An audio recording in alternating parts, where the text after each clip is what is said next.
facebook.com/outreach/radio. Every Friday, I proudly wear a red shirt, not just because I love the color, which I do, but it has a much deeper meaning to me. RED is an acronym for Remember Everyone Deployed. It's a powerful reminder of our brave men and women who are overseas serving our country. This simple act of wearing red is more than just a fashion statement to me. It's a symbol of solidarity and support. It's a silent yet impactful way to show our troops that they are in our thoughts and our hearts, no matter the distance. So join me in this meaningful tradition and let's keep our heroes in our minds and close to our hearts.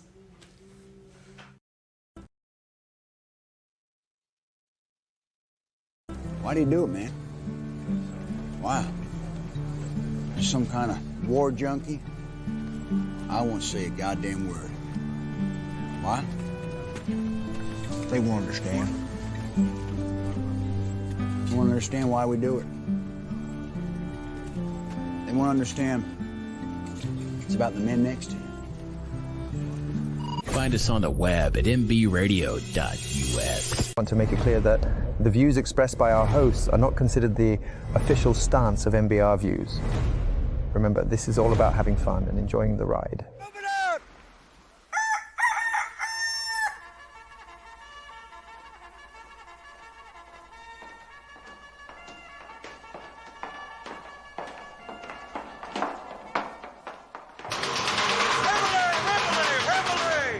Drop your cocks and grab your socks.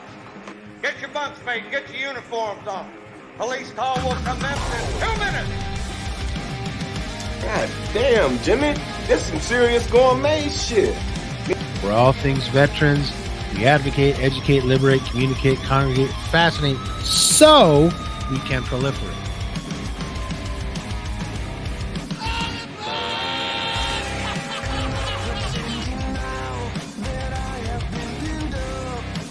You haven't seen nothing yet! Woo! Sorry, we're going streaking through the quad and into the gymnasium. Come on, everybody! We're trying to make dreams come true.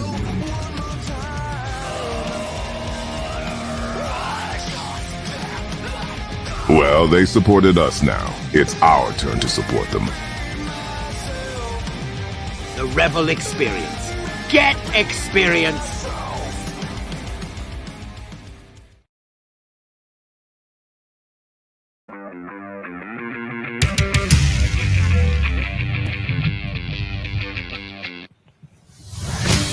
Good morning, ladies and gentlemen. Welcome to the Revel Experience. This is V Squared. We got CG in the house. CJ. We got CJ.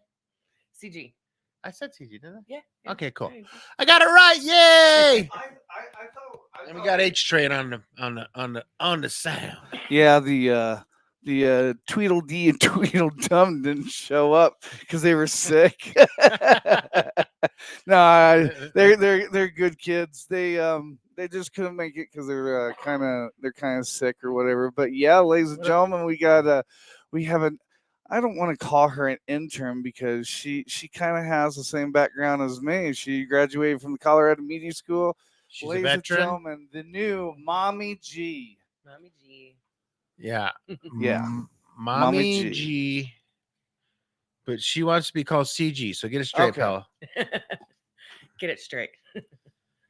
So, ladies and gentlemen, kind of woke up to some brisk weather this morning. A little bit, I'm still in my shorts. I'm a diehard shorts guy. So, as long as I don't have to be on the exposed skin for too long, I'm fine. But yeah, a little bit brisk, kind of exciting if you're a winter sports enthusiast like myself. H and I went up to Breckenridge last week and had a great time, and we're ready to hit it again. I leave next week for Crested Butte for about 6 days, so looking forward to that. So hopefully we'll get some more accumulation, but not too much in the city because then my wife gets mad. How about you, CG? You like winter sports? No, not really. I tried snowboarding a few times, and then I think I fell down and sat there and cried and watched everybody go over the top of me. Took me like 4 hours to get down the mountain. Needless to say, find me at the bar. Yeah. That's it. One and done. Yeah. It is an acquired taste. And I mean, it's beautiful. I'll go sledding. I don't hate the weather. I just don't really do, winter sports. But yeah. Yeah. What do you do? Any sports? Yeah, tennis is my sport. Tennis. That's been my sport. Yeah. Interesting. Yeah. That's a good sport. So before we get into the breaking news, how about you tell the listeners a little bit about yourself? Since I mean, we already know V. Okay. We don't really know you, so tell everybody a little bit about you. Let's see. Yeah, a little background information. Yeah, I was a Marine after I graduated high school shortly after, and did my 4 years, which was amazing, best experience ever. Not best experience, but definitely would do it again. And what years did you serve? 99 to 2003, and I was actually with the HMH 466, which is right next to 361. That just had that crash, which is very unfortunate. And sad. That's where I was stationed, was Miramar, right there next to them. And then, after that, I did college. I went to school for media. I'm starting up a travel company and a voiceover business. Wow, so I'm really lucrative. Yeah, and I just had a son. He's 9 months. And I'm very grateful to have met. Freaking adorable. He's so adorable. Of course, I had to show my videos. Yes. And I appreciate H Train here helping me, bringing me right in and making me feel like family. Yeah. Well, welcome. And what an interesting story you have there.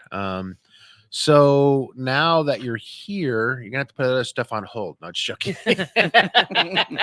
Yeah, exactly. Like dude, she was a sport. She was sitting here and she was trying very hard to get in, but she definitely she's not into sports. You could tell that she was so bored Wednesday. Glass.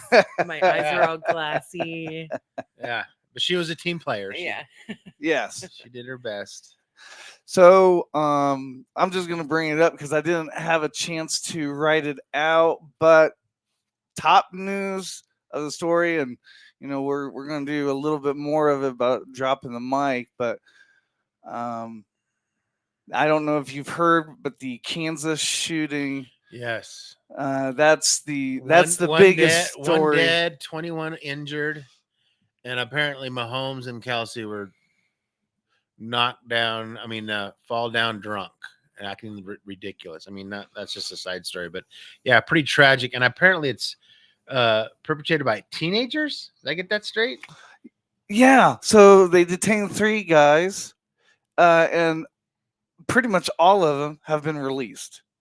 The one was released because they were like, no, we don't think that they have anything to do with, they're like, we don't think he had anything to do with it.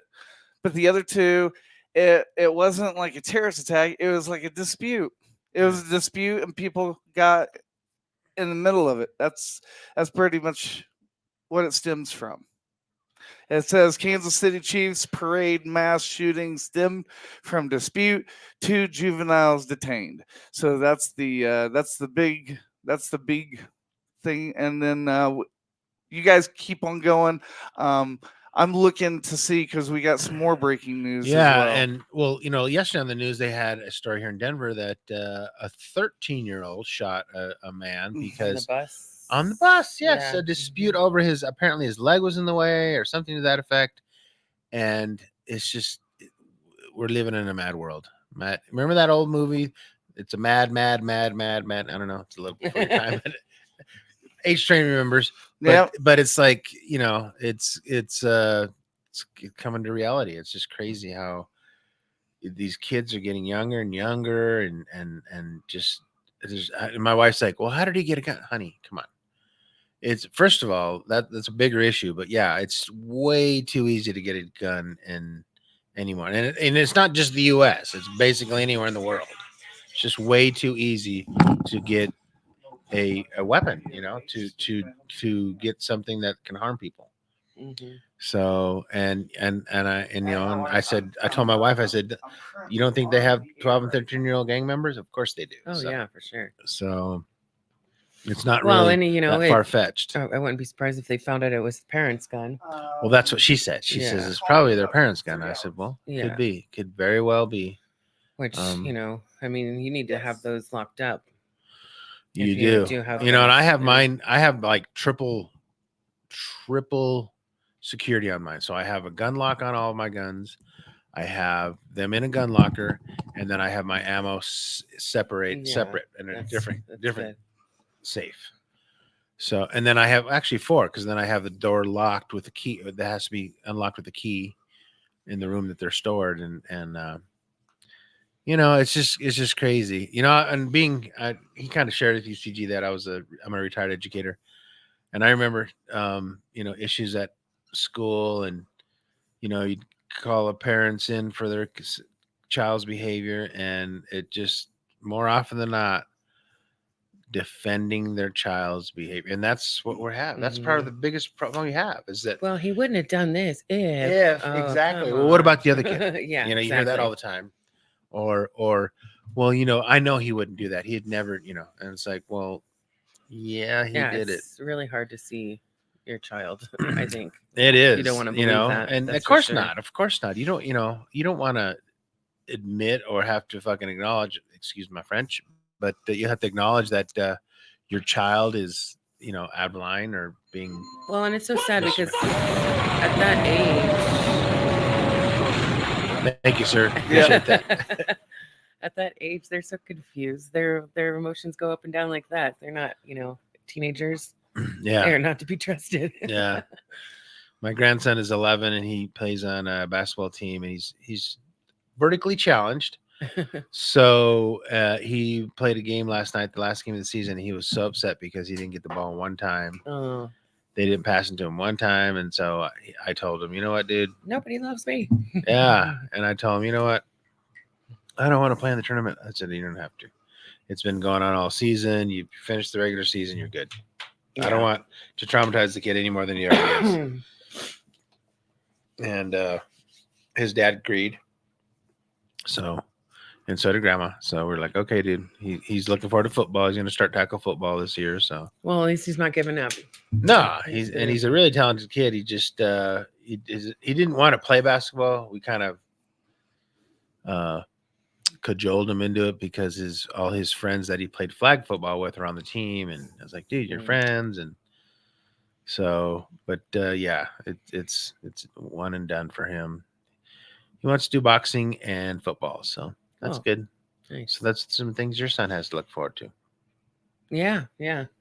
Well, he's a thick baby. He's gonna be big. So everybody like he's really tall. Is Papa a big boy? Yeah, he's 6'2". So yeah, and you know, I'm not short, but I'm not that tall. I'm like 5'6", but my dad's 6'2" as well.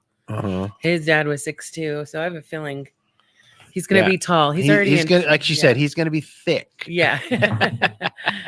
So I don't want him to play football though. You know, there's just so many injuries. Yeah, it is hard. Brain injuries and stuff.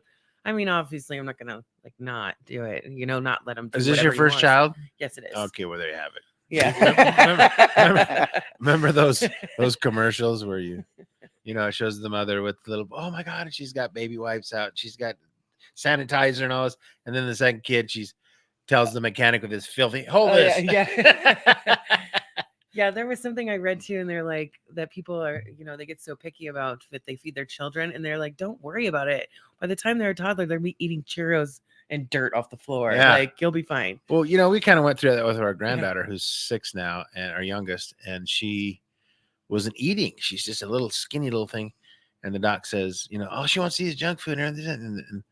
And I told my son, I said, well, dude, as long as she's eating. So then we went to the doctor, and the doctor said the same exact thing. He's like, oh, really? As long as she's eating something, that's what we're concerned about. Okay. We want her to be, you know, we don't want her eating all this crap, but as long as she's eating something, try to find something healthy she likes and feed her a lot of that. So she loves fruit, so we give her a lot of fruit. I heard, you know, that happens with a lot of children. They go through phases where they just don't eat. Yeah, they don't eat. Yeah.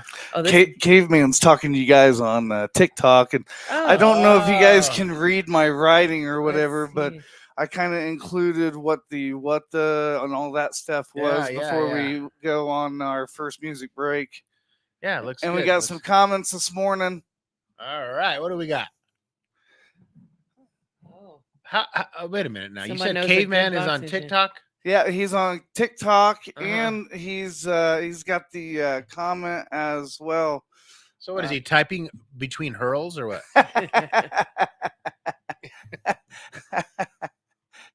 He has FOMO right now. And then and Locking Windows, Patricia Clark and Locking Windows. All right. Well, good morning, folks. Well, thanks for tuning in. We appreciate your being here, and hope you're staying warm in this frigid weather.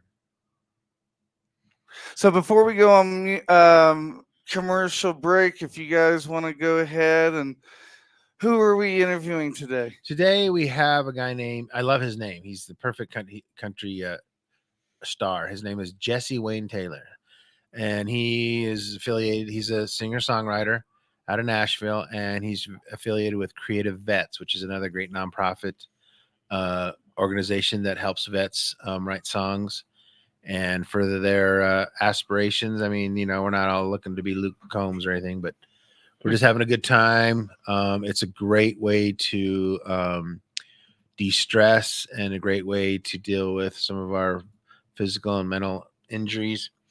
And I wrote a song with him called Never Ending Road about 2 or 3 years ago, about how my wife has just been there for me through so much. I mean, she's just she's my pillar.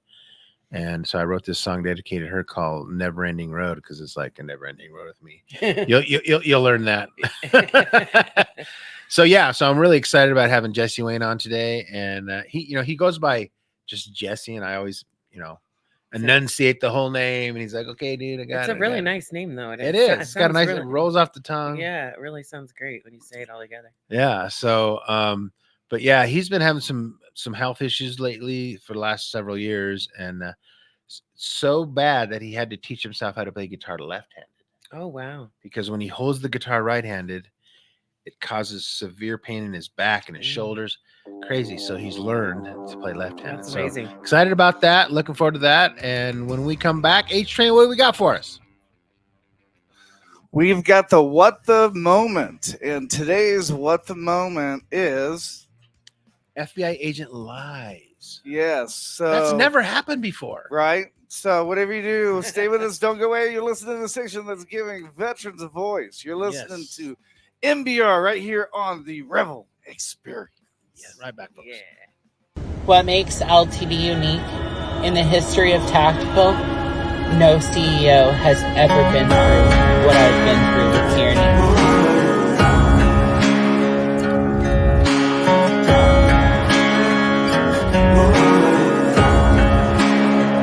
Mama, I've been catching thrills, won't you please forgive me? And I've been mixing pills with some weed and whiskey. I hope I don't see some blue lights crossing more than yellow lines. Maybe one day they're gonna get me. One day they're gonna get me. One day they're gonna get me. I've been losing sleep just to chase the wrong one, and we've been doing things that we won't speak on. I ain't gonna deny it, no reason to hide it. Say what you want. They love to throw dirt on me like I'm already 6 feet deep. These voices in my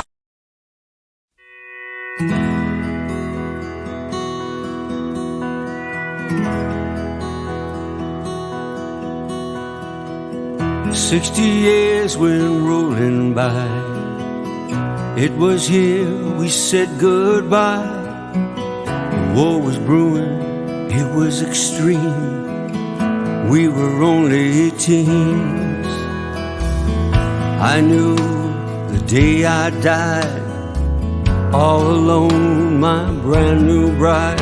Our favorite song would be a sign I'd be back in time. So raise a flag with pride and grace. I seen the pain on a soldier's face. Bring me home, both sides say I'm a soldier of the USA. You were felt alone all these years. I've seen you cry, I know your tears. You raised our child and a family, all without me. You've done well with your life, lots of friends by your side. I heard a nightly secret prayer, I was always there. So raise our flag with pride and grace. I seen the pain on a soldier's face. Bring me home, both sides say, I'm a soldier of the USA. Now it's time, my lovely wife, to bring you home. Say goodnight. Close your eyes to our favorite song. Can you see me now? Can you see me now?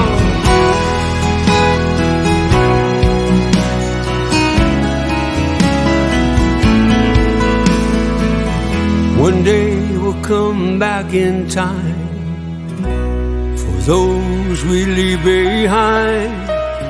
But for now, we'll watch them grow. Welcome home.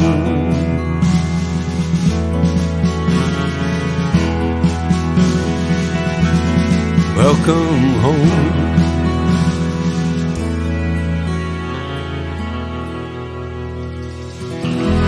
Welcome home.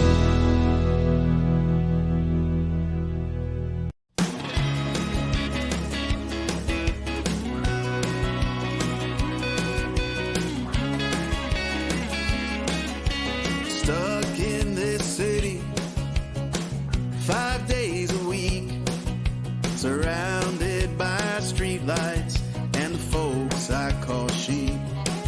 Their only desire is to pass judgment on me for loving my country and the things that I eat. Over that mountain, got a small piece of land. It really ain't much, but a man understands.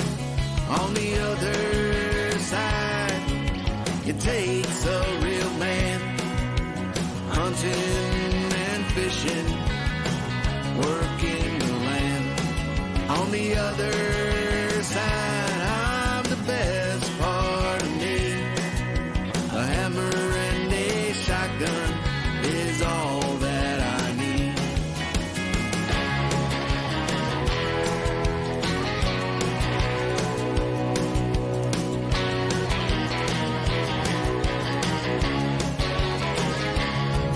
This 5-bedroom house in a damn HOA, a place I don't own if I don't do what they say. Talk about prison, it's the worst kind of hell. It's like paying the warden to be living in jail. In the city there's liars and government frauds. In the mountains I'm free and closer to God. On the other side, it takes a real man, hunting and fishing, working the land. On the other side, I'm the best part of me. A hammer and a shotgun is all that I need.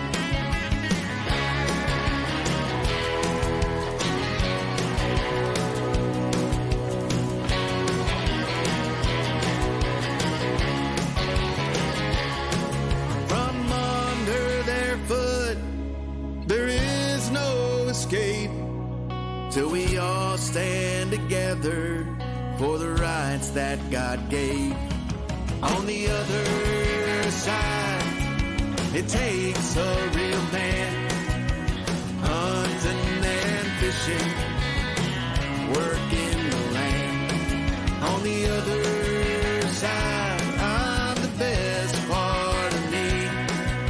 A hammer and a shotgun is all that I need. Hey, Brandon, I dare you, come tread on me.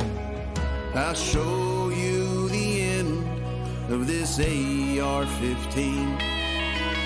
I'm not the type to go looking for a fight, but keep poking the bear. I'll show you my stripes. On the other side, I'm the best part of me. A hammer and a shotgun is all that I need.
Welcome back, ladies and gentlemen, to the Revel Experience. We're here with CG.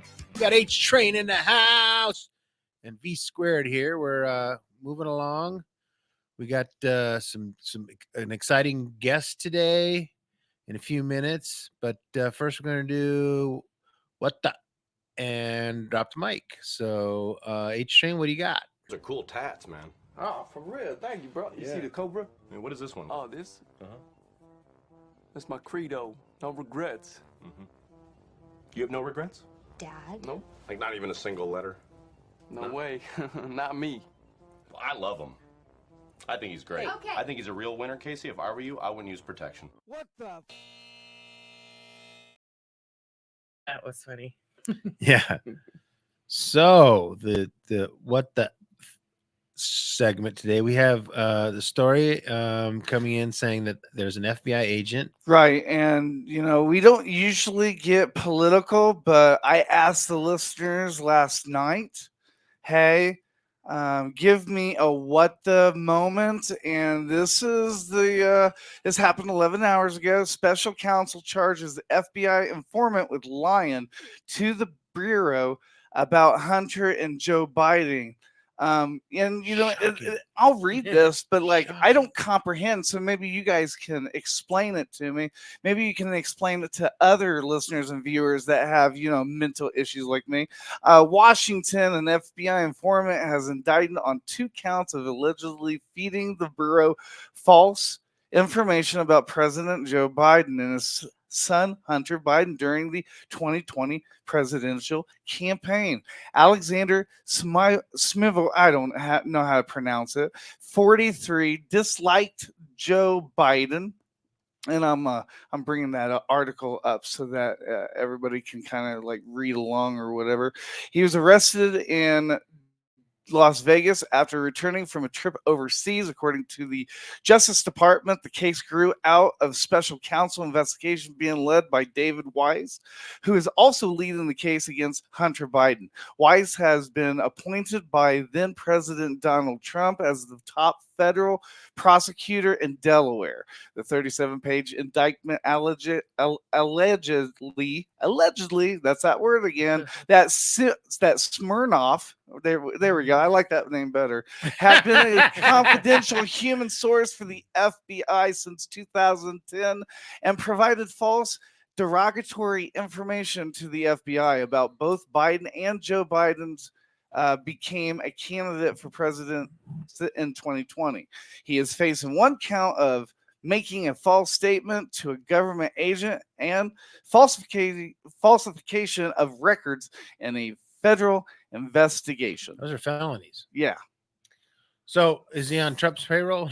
Yeah, it's like somebody had to go down. So that poor guy has to go down.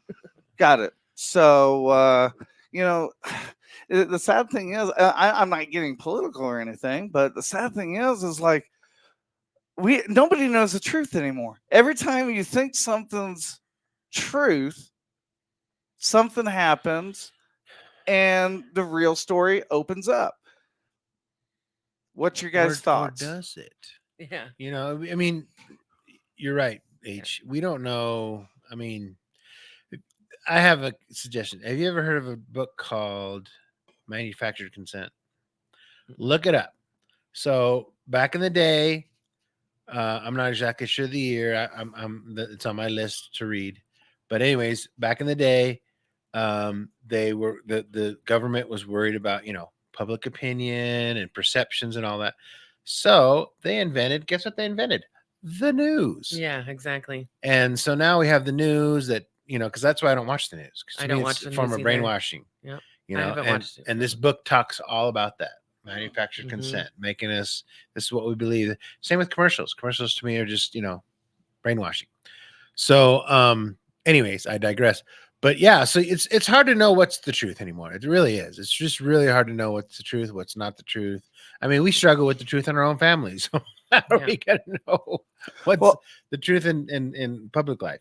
Well, and I was gonna say, so like I just found out this week that, and I don't know how they're doing it, but so Michelle Obama now is going to be in the Democratic seat for the president. Yes, I heard that. Yeah, and she's hugely popular. Yeah, she really is. Yeah, I hate this. I mean, like I said, I don't want to divide the listeners, Republican or Democratic, We're a purple state.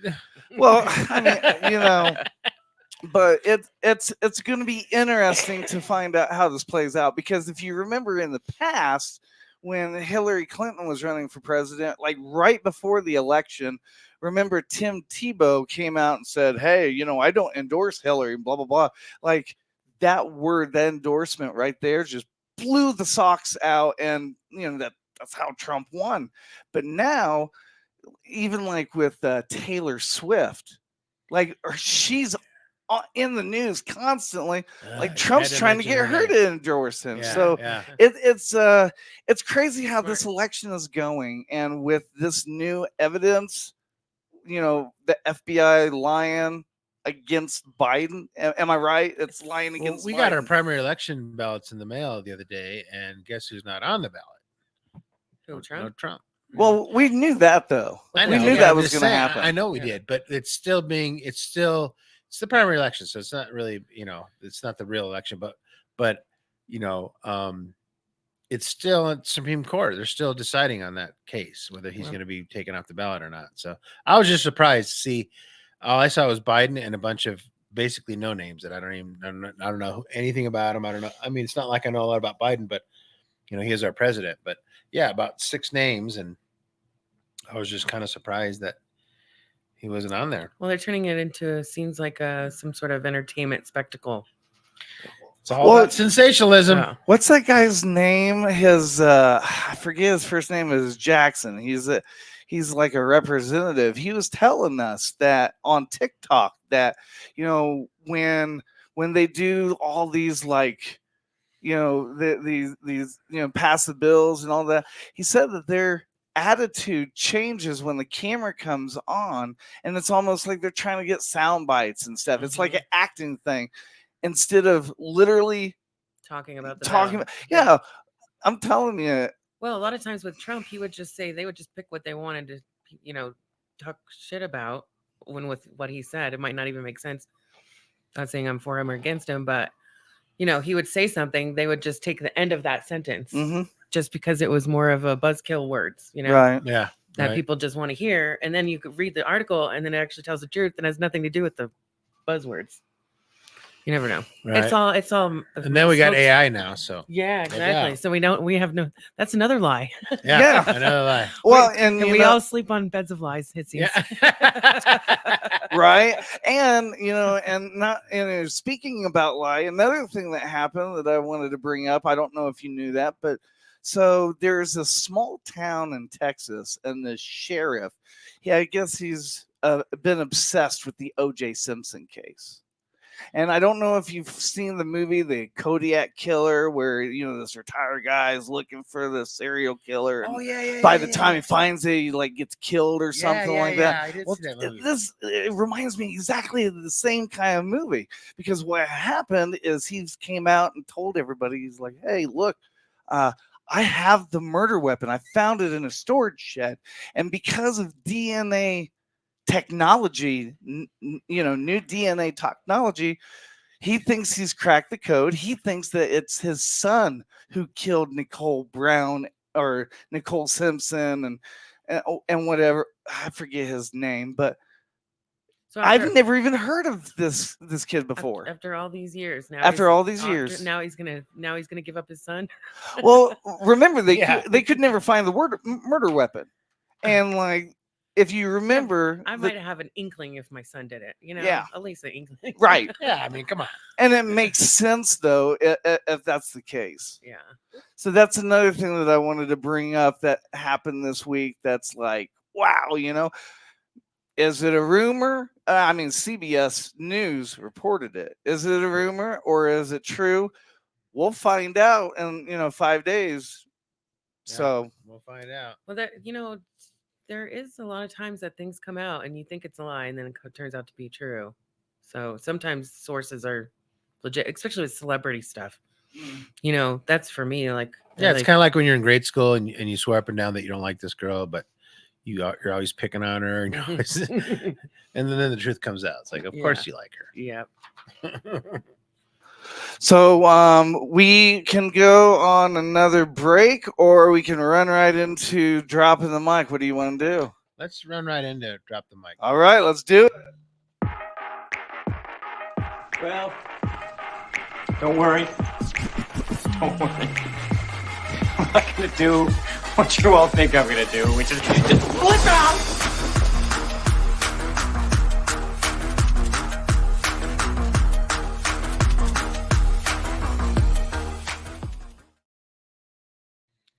All right, here we go. Dropping the mic. So we have our drop the mic segment this morning is Lisa Lopez. So Lisa Lopez, unfortunately, may she rest in peace, is the gal, the DJ that was killed at the KC celebration parade. Her death and 21 others injured, and it's just so sad that this lady, this mother of three, who was a huge proponent in her community of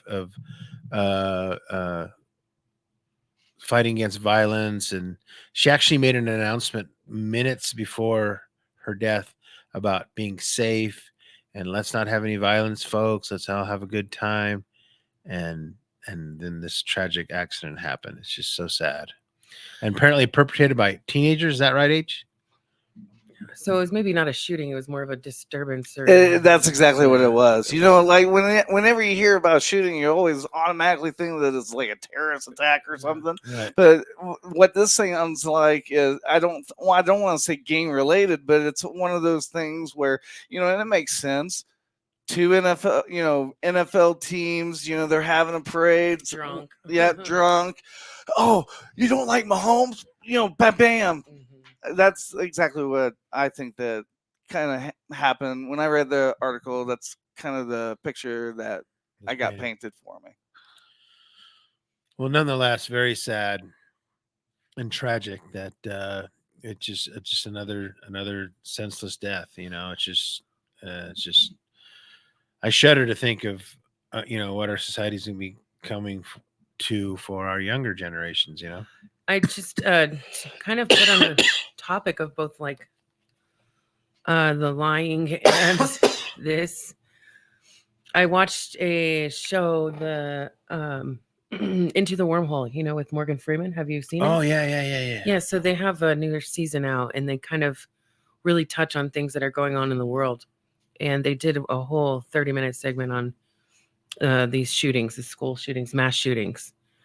And they actually have a whole a group of people that took all the data from every shooting that we've had since Columbine and tried to find patterns on why the shootings happen.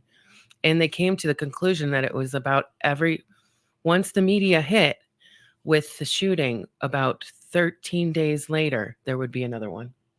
Wow. Yeah. So they kind of said, like, in a weird way, do we just stop talking? If we just stop like putting this on the media Right. and giving it so much attention, people, they get triggered by this, and then it happens again. It's almost like it's psychological thing. Like I can't remember everything verbatim, but you can look it up. It's on Prime, I believe.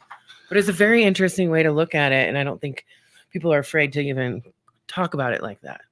We live in a society that there's so many people that want to feel like celebrities. And when they're doing good things or when they're working hard or something, it seems like they're not getting any further for recognition. So they're thinking, okay, well, if I can't get positive news, I'm going to get negative news. And usually it's the people that got bullied in high school or got made fun of and stuff like that. And when I tell people that, people tend to tell me, well, that's no excuse for shooting anybody. And I'm like, I understand that, but keep in mind that the internet wasn't around a long time ago. And now the internet has just broadcasted. So if they can't get any positive, they're thinking, oh, well, I'm just going to go shoot up. At least I'll get attention that way. Yeah. And, that's the reason why I wanted to talk about this DJ host that's in Kansas City. Because, we're DJs here. We're hosts. And she did it's a Kansas City radio station, The Taste of Tejon.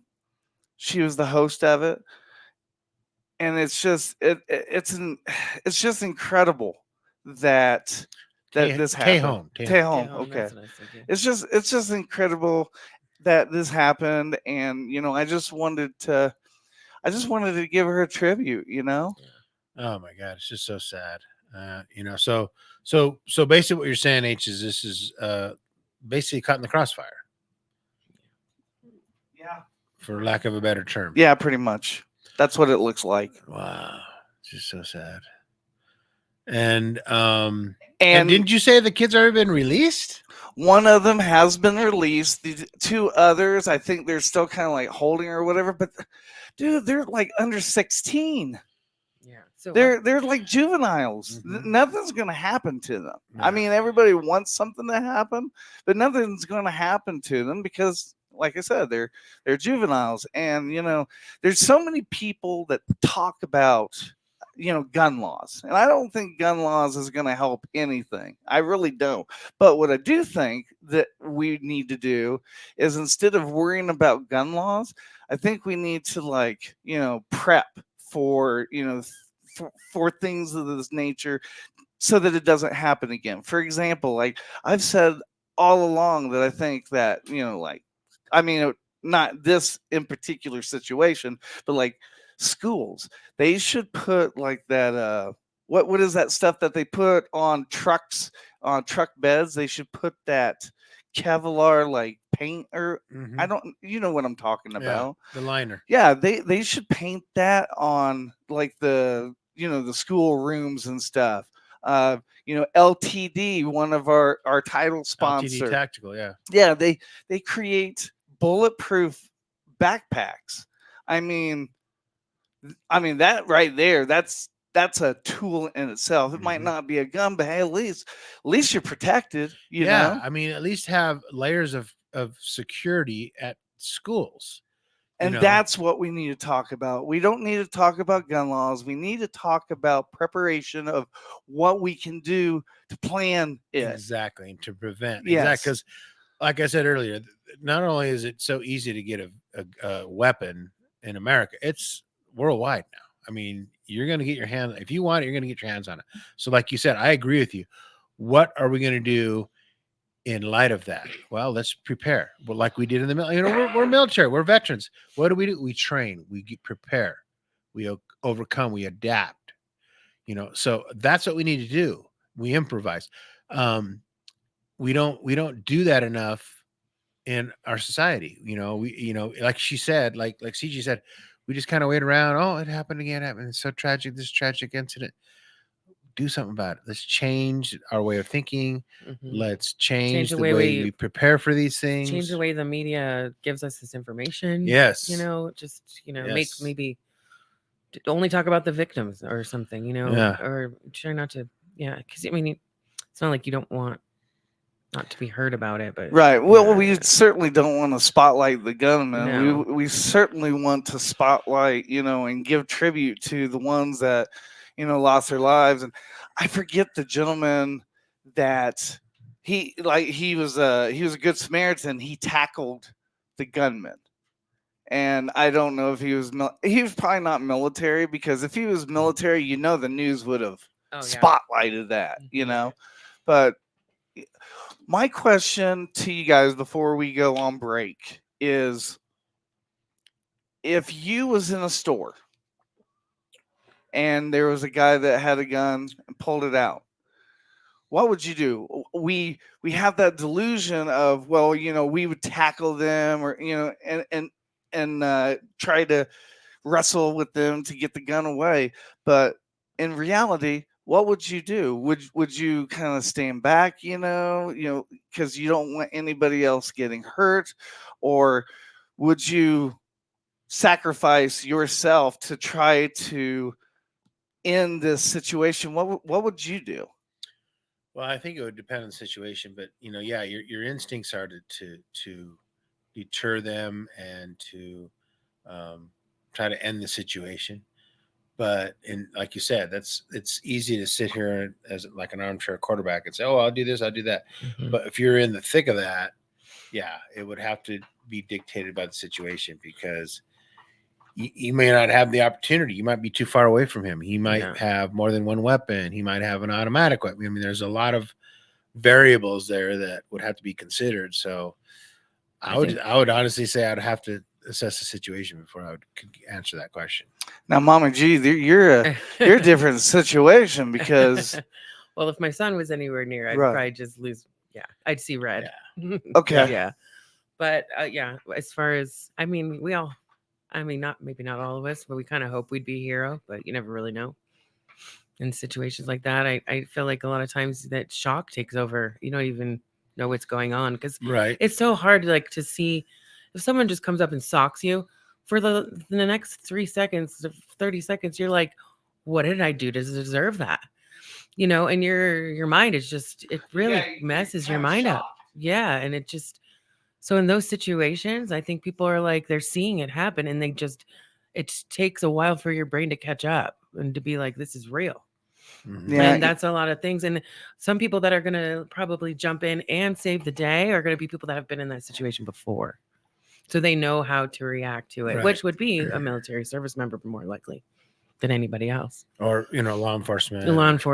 Yeah. Someone that's had to put their life online for, or have, is familiar with that feeling that you get when, something shocking happens that seems real. It seems fake, Right. Even a car accident, you're like, no, that didn't happen. Yeah, it did.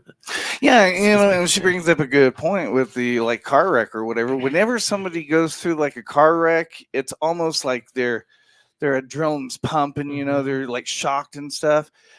And I agree with you on situation. If I saw a gunman, and he was sweating and shaking, you might feel more confident. Then I might feel more comfortable. But if he's all calm, and Dead eyes, and he looks all steady and stuff, then I would probably lay low back because he might, I don't want to say be experienced, but like he might be in that zone where he just doesn't care, and people, they get in that zone when they have nothing to lose. Yeah, they do. Yeah. I've been there. I'm not a gunman, of course, but I've been there where like, I'm down. I feel like I'm worthless. What else do I have to lose, kind of thing. So yeah. So with that being said, if you guys don't have anything else, we'll go ahead and go to break. And when we go to break, who are we talking with at the top of the hour again? Top of the hour, CreatiVets, Jesse Wayne Taylor. So folks, hey, stay tuned. We'll be right back with our exciting guest speaker, and we're here to advocate for vets, all things veterans. We educate and we celebrate. And the next video that we're getting ready to play, ladies and gentlemen, we love them. Fly Above Fire, their debut album, In the Shadows. So awesome. Whatever you do, stay with us. Don't go away. You're listening to the show that highlights all the nonprofit programs out there beyond the VA. You're listening to the Revel Experience on MBR Radio, the station where we give veterans a voice.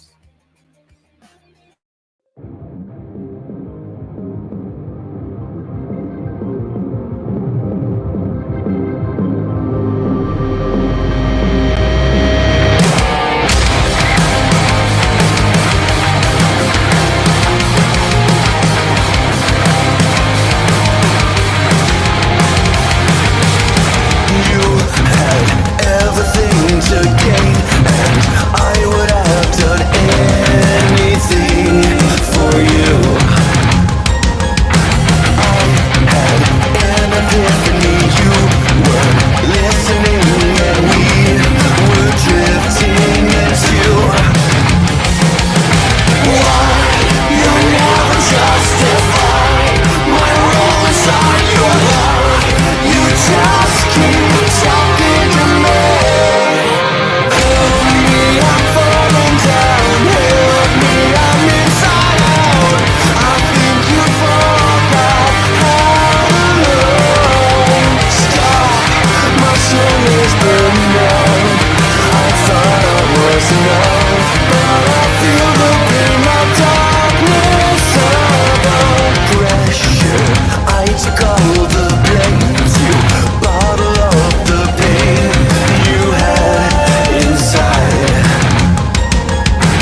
When he got killed, he was killed, and the Army disagrees with this, but his man told us that he was killed while they were looking for Bo Bergdahl. He was the guy that deserted. We had a very close relationship, and I miss it every day. There's just a constant barrage of things that come up that I think, oh, I need to tell Darren that, or Darren would do this, or...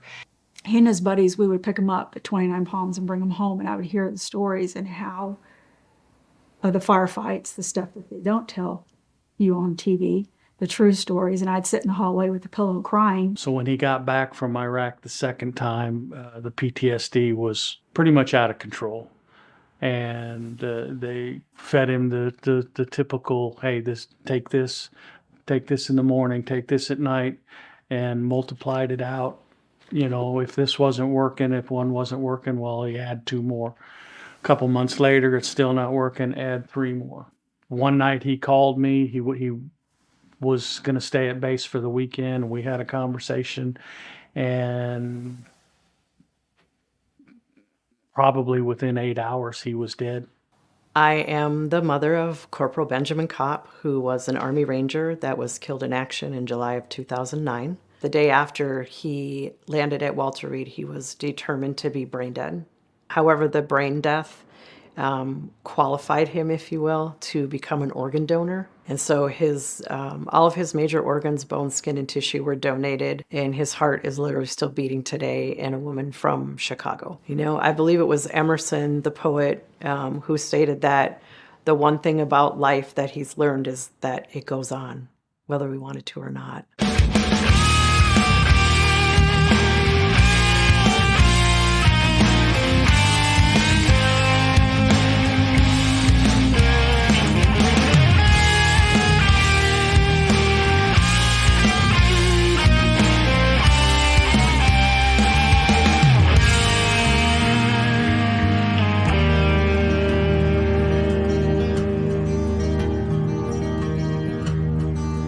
Dear Mom, I had a few minutes to write down what's itching inside my mind. It's been too long since we have talked about nothing at all.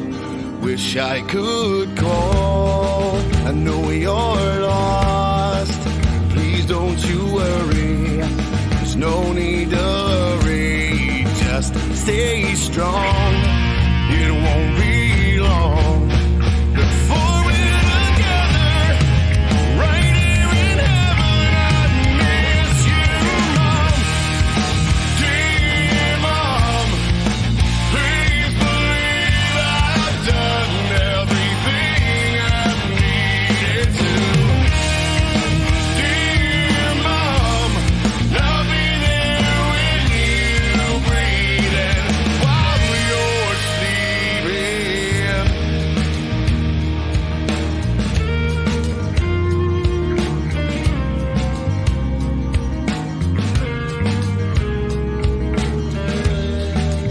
Dear Mom, I know you are hurting, feeling the burden of me not there. You're way too strong to give up on living, instead of still giving the love in your heart.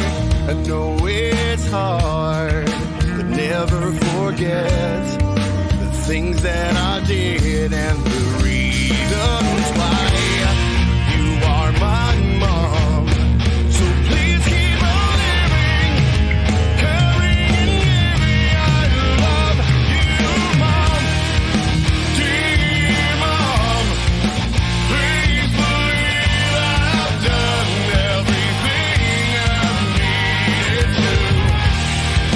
Dear Mom, I'll be there when you breathe.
people say, time heals time.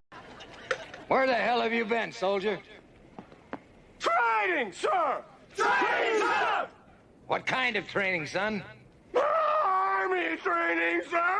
Army training, sir! Web at mbradio.us. I want to make it clear that the views expressed by our hosts are not considered the official stance of MBR Views. Remember, this is all about having fun and enjoying the ride.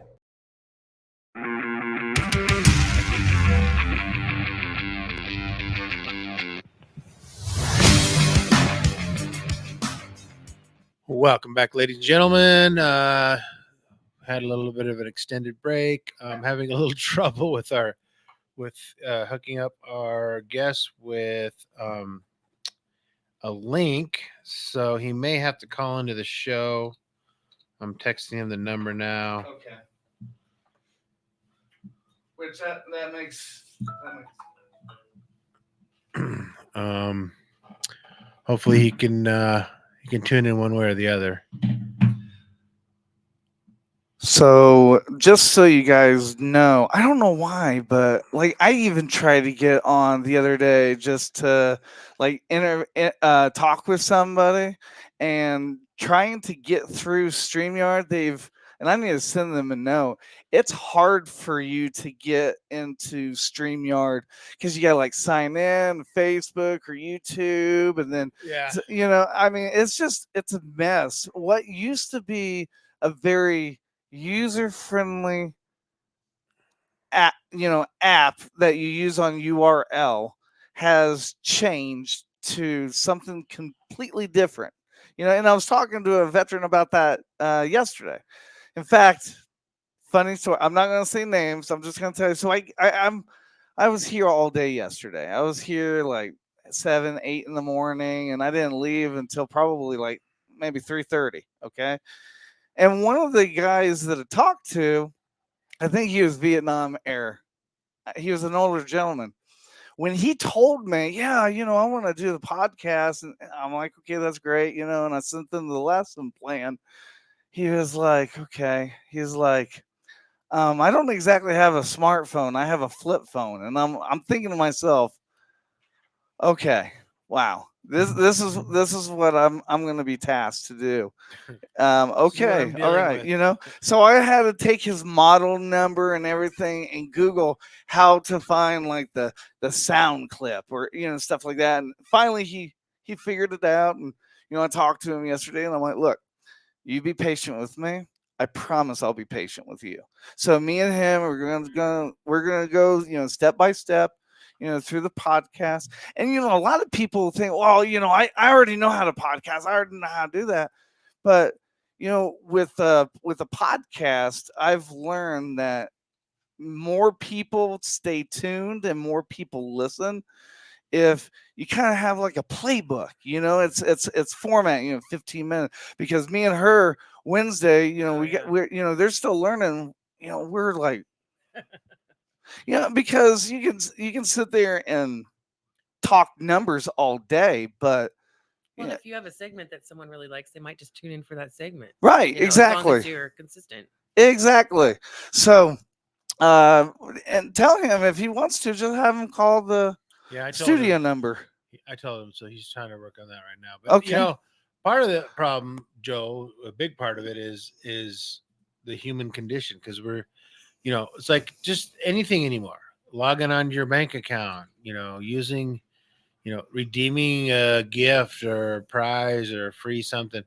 You've got to jump through hoops, man. And it's all because we've got, people out there that are scammers that are trying to scam you. They've got a 2-step authentication. I mean, this, that, and the third, because it's just what we, unfortunately, it's what we need to do to keep ourselves safe or keep our information secure. And it's just, it is what it is. Now, while we're waiting for him, I figured that I would go ahead and bring up the website, and we could talk a little bit about what the website says until our guest either calls or shows up.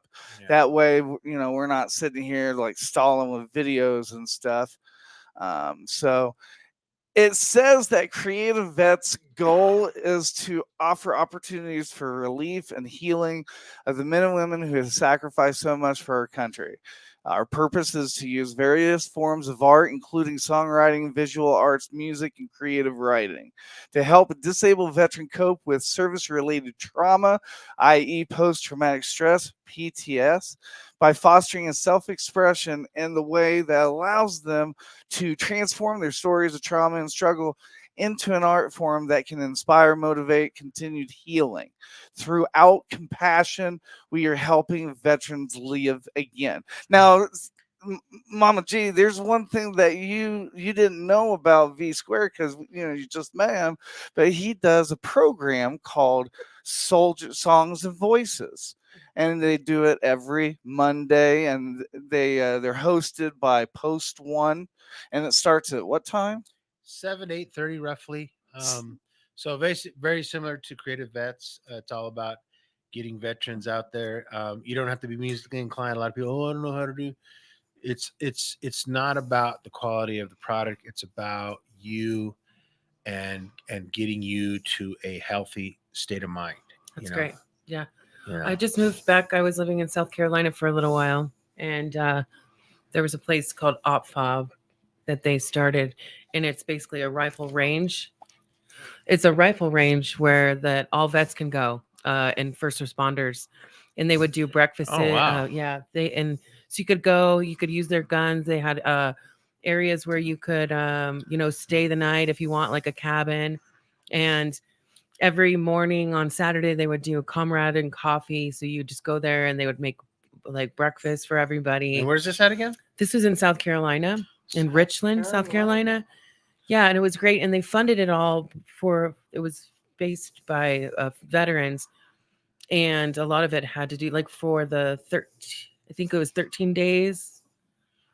Or I think it's the amount of veteran suicides that happen is like That's 22. 22, yeah. Yes. So for 22 days, they lit a fire continuously for that. They do a lot of, so that's great because all this seems similar to help the veterans. And can I speak freely?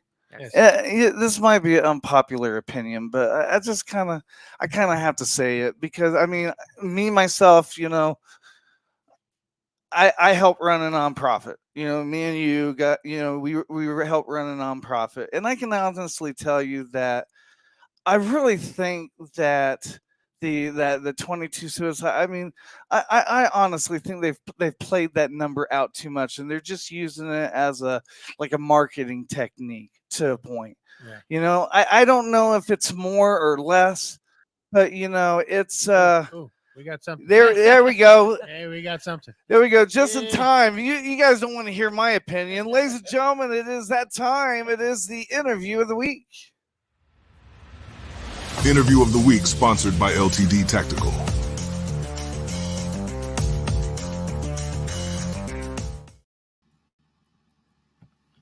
Welcome. Yay! We got success. Glad we can finally see each other. Yeah. Jesse's he's not the most technologically advanced guy, but he gets there. You're exactly right, but I find a way to get the job done eventually. The job done. So I'm just so glad to talk to you, Jesse. It's been too long. Jesse and I wrote a song probably about 2-3 years ago. It's been about that long. I wrote that when we wrote that song together. I was still playing guitar right-handed, and since then, and I told him that I was like, wow. So Jesse, tell us a little bit about yourself and how you got involved with. You've been a singer-songwriter for a long time. Your musical background, maybe how you got involved with CreatiVets, and if you feel compelled to, your medical issues that you've been dealing with. Yeah, for sure. And I will say, and you know this about me, I can be a little long-winded every once in a while. So if I get on a roll and y'all need to stop me, you ain't gonna hurt my feelings. I'm just letting you know ahead of time. But Pizza Dude got 45 minutes. The other day I did a podcast with one of my coworkers, Ricky, and he asked me one question, and about 40 minutes later, I said, "What's your next question?" So It can happen, and we'll just see how it goes. But yeah, I'll try to give you a little bit shorter version of what I gave him, but still give you the good stuff. I am 31 years old. I was born in Nashville and raised in Fairview, Tennessee, which is like 45 minutes towards Memphis. And my whole family is from there. My mother's side, my father's side, both pretty good sized families, and went to school there all the way through middle school. And then in high school, we were going to church in town in Brentwood. And all of my friends went to the same school. And I was getting ready to go into high school, getting ready, thinking about playing high school football, all that stuff. And some of my buddies from church was like, hey, man, you should go to school with us here at Lipscomb and play football with us next year. I was like, that sounds pretty cool. And I mentioned it to my parents, and not knowing what it would take for parents to send kids to a private school. I just asked them, I was like, hey, what would you think about me going to school here next year? My buddies want to play football with me. And they were like, we hadn't really thought about it, but we'll think about it. And they ended up putting me in school there. My mother got a job at Lipscomb University right across the street, so we could afford to keep going there, all three of us, because my parents ended up putting my little sister and little brother in there as well. I went all the way through high school there. When I graduated, I went right across the street to Lipscomb University.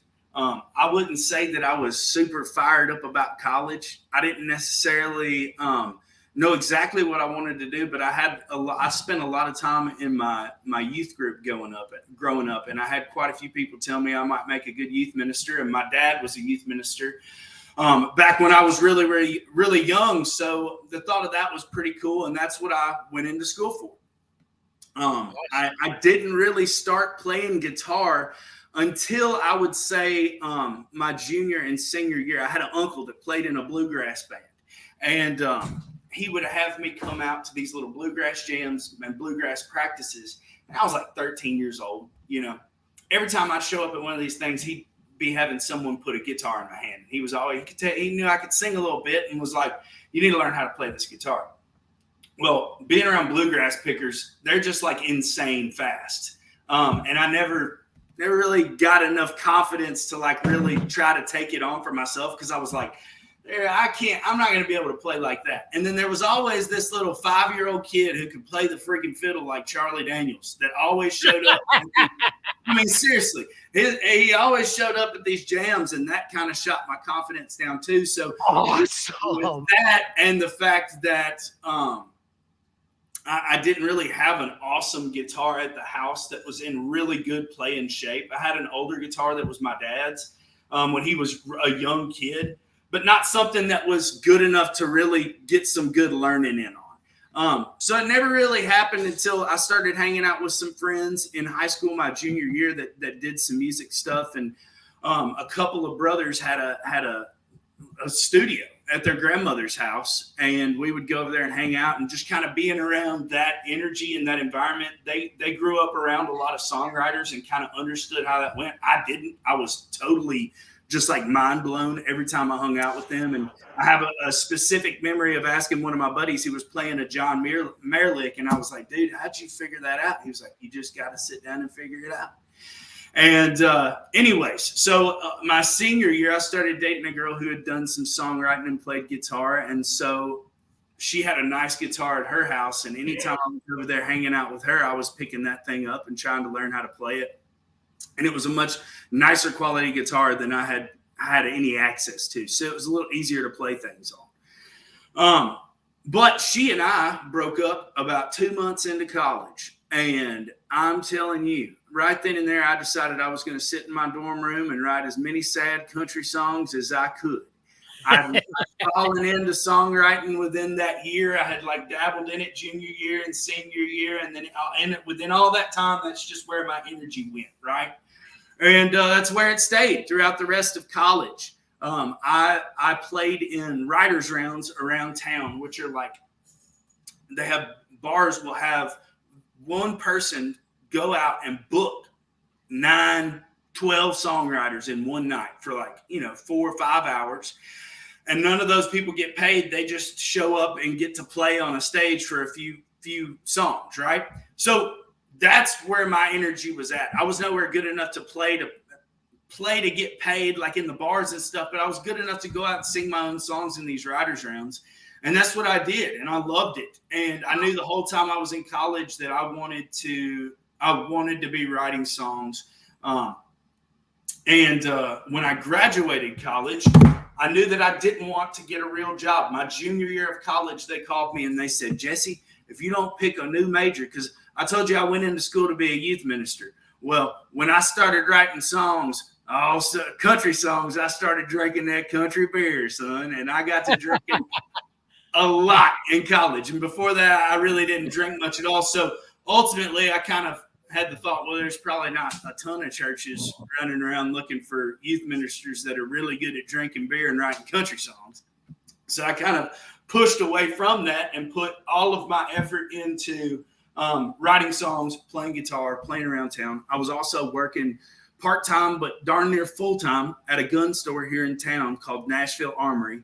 I worked behind the range counter and did all kinds of things there. So what little free time I did have outside of school and work, I was doing music stuff. When I graduated, didn't want to get a real job. I had a buddy that was living with me at the time who had just quit his full-time job and was just playing bars to make a living. That sounded very attractive to me. I didn't love the thought of a boss. If you got yourself into a 40-hour work week job, that is 40 hours of working the week away and not spending it on guitar. And that, to me, did not sound right because ultimately I kind of got a late start playing guitar. I didn't really bear down on it till I was like 18, I would say. And so I kind of felt a really big, heavy sense of like, you have some catching up to do to be able to play well. So I wanted to have myself in a position to where I was going to be playing as much as I could. My buddy that was living with me at the time, my grandmother passed away right after college, and he and I moved into her old house in Fairview, where I grew up, literally right across the street from the house I grew up in. And we lived there for about a year and a half, somewhere in the neighborhood of that. And he got a gig at a bar in Franklin, Tennessee around that time. He had been going to that bar every single Wednesday night for like 9 months. And he had watched this duo play their gig every single time. And he would ask if he could play a song every once in a while. They'd let him up. Well, as soon as that duo decided they were done with that gig, he was there and ready and told the owner, hey, I will play this gig. I can do it. I got a buddy. We'll cover it. So the next week he asked me, he's like, hey man, we were living together. So it kind of made sense to be able to do that together. It'd be pretty easy. But ultimately I did feel like he was kind of throwing me a bone then, because I was not that great of a bar performer at that time. But he let me in on that gig, and that gig held us over. We didn't have a lot of overhead living in my grandmother's old house. So playing that gig and just like one more had us taken care of. And if we played anything else on top of that, we were, feeling pretty good for young men fresh out of college. Year and a half of that went by, and I ended up playing a gig that was a benefit show, actually at that same bar. And we weren't getting paid that day. And back in those days, I mean, typically when you get paid at a bar, it's not as much as what you need pretty much all of the time. And they will offer like free food or free drinks a lot of the times to like compensate for that. Well, this particular gig, like I said, it was a benefit thing. So we didn't get paid at all. And they gave us some free alcohol. And you better believe I took it. I'm telling you, if I got anything free, I got my money's worth out of it. Yeah. And so later that evening after the gig, we played out in the sun for 4 hours, and that was stacked on top of a few days of gigging. I left and went to drive home, and it's about a 40-minute drive, something like that. And about 5 minutes from my house, I was like, dude, I'm about to pass out. I'm like so exhausted. Like we played our butts off today, and yeah, it's about to happen. If I don't get my butt home quick, I'm going to fall asleep right here in this truck. And I was sitting at a red light, and I turned left at the red light, and it's a straightaway that runs down about like a mile, something like that. Maybe not quite a mile, but it's like 55 miles an hour. So I guarantee you I was booking 55, probably a few more over than that. And ultimately, exactly what I was fearing would happen happened. I dozed off enough to like not be going exactly straight like I should be. And as I came to, I kind of swerved to avoid hitting someone and then lost control and ended up, instead of going to the left and up this big hill, I went straight off that straightaway like a ramp and into a light pole and off into a ditch. Luckily, the guy that was on the other side of the road that I avoided, he was kind enough to pull over to make sure I was okay, and got down into the ditch, opened the door, helped me out of the vehicle, and we walked up and sat on top of the hill and watched that thing burn up to nothing, with about $3,000 worth of my musical equipment inside it and one of my favorite guitars. I even tried to go get the guitar out of the trunk, and he wouldn't let me because it was on fire. And ultimately, the EMTs showed up. They took my blood. They took me to the hospital. I had a massive gash right here on my forehead. I had a massive gash up under my ribs right here. Vanderbilt was full. They had me laid up on a bed in the hallway, and they had a doctor and a doctor's assistant, a person who was training to be a doctor. Let me rephrase myself. They came out, and the person who was training to be a doctor sewed me up while the doctor watched her and told her what to do. I left. They sent me right on out of there after that, and ultimately, I just wanted to pretend like that didn't happen. I wanted to get home and get back to playing music because I was pretty disappointed in myself and ashamed of that situation. And so obviously I had to lay there for 2 weeks because I was beat up. I was real beat up. But after those 2 weeks and I was able to get out and start playing again, I did. Ultimately, when I started playing again, I started drinking again, buddy, because the two went hand in hand. There was no separation at the time.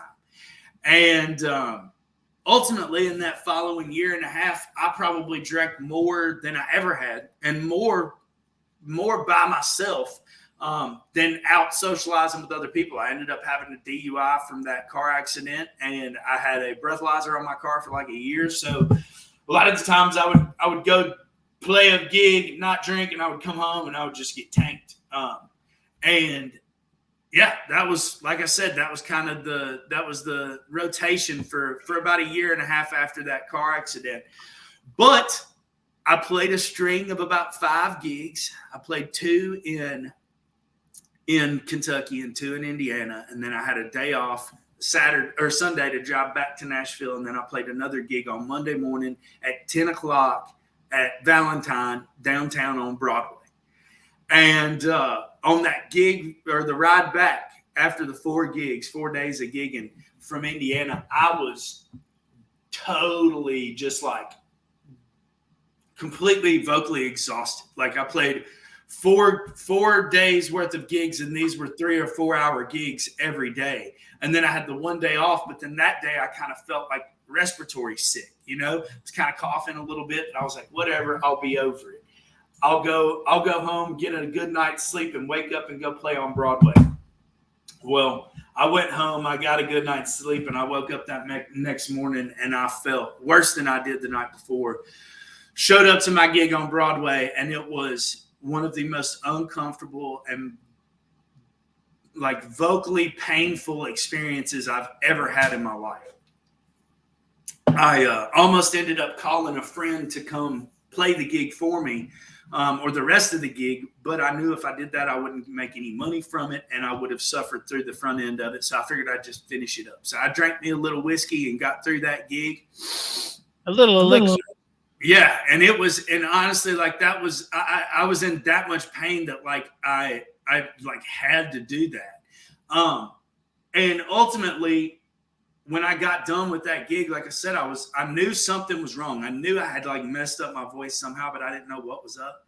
I was walking back. I honestly think now that I think about it, like I would have definitely had my DUI at that time. So the breathalyzer would have been on my car. So there's a good chance my mom was picking me up, or I had to just sit around and wait that off until I was even able to drive back home. I don't remember what I did, but I do remember walking back through the alley downtown.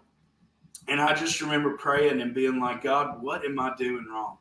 I don't understand. Like I'm trying so hard. And there's a lot of people that I've worked with in this town that are doing so glowingly well. and I am really struggling, and I just can't figure it out. And I kind of felt like I was hearing something like, maybe I didn't give you that voice for you to go waste it on $50 and a few shots of free liquor on Broadway. And I didn't know exactly what that meant at the time, but I did know that I wasn't going to be able to rely on my voice to make money anymore. So I went back to my old job that I worked in college, Nashville Armory, and I asked them, hey, would you guys mind if I come back and worked a little bit part-time so I could keep some money coming in my pocket where I'm not actually out singing?